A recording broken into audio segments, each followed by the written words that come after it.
Gitu ya. Mulainya move dulu, kemudian motivate dan make a difference. Mobil anak bangsa, satu-satunya perusahaan mobil atau bus listrik Indonesia yang laku dijual. Kan banyak ya produksi kendaraan listrik ya Pak ya, tapi belum tentu laku dijual, lebih kepada motor. Tapi ini ternyata laku dijual. Boleh diceritakan nggak awalnya bagaimana?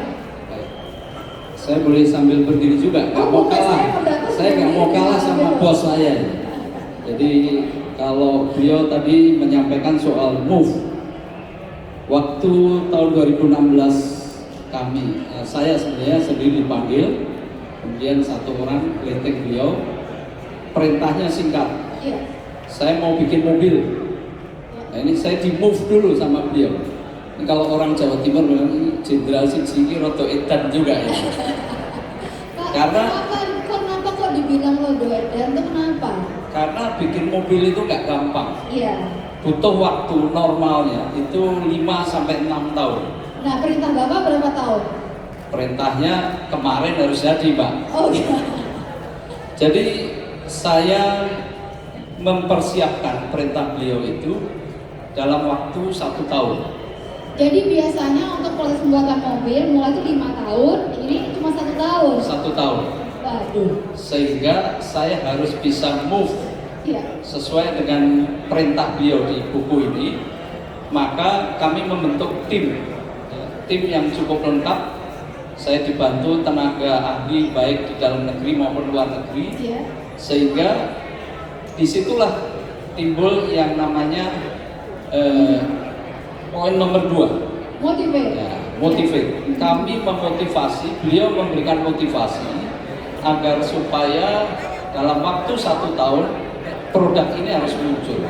Pak, kalau MAB ini kan sekarang produksinya setahu saya ada bus, ada truk, ada motor juga ya. Nah, saya mau tanya, ketika mulai pada saat MAB mulai ini kan ibaratnya pasti banyak doubtnya dong Pak, banyak ragu-raguannya.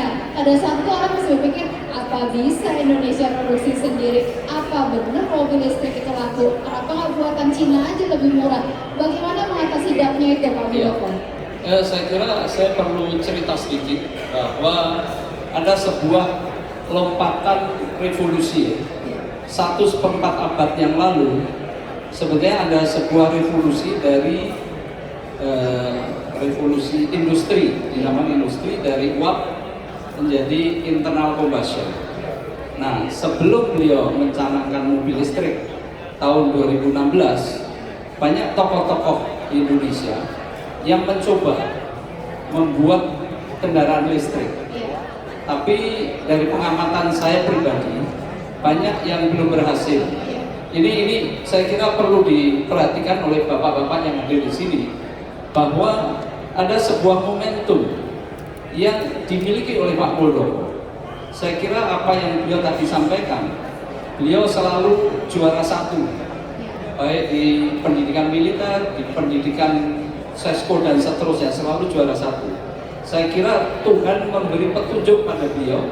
Di 2016 Pak Muldoko melakukan lompatan yang di luar dugaan masyarakat Indonesia yang tadinya mencibir Mbak Prita, tapi kenyataannya bus itu terbukti terjadi, dan setelah jadi busnya beliau baru mikir ini perusahaannya nggak ada, gimana nih Mas? Nah, menarik. Tapi sekarang yang jelas sudah busnya dan truknya sudah laku dan menjadi pelopor begitu industri pakaian basah. Terima kasih banyak.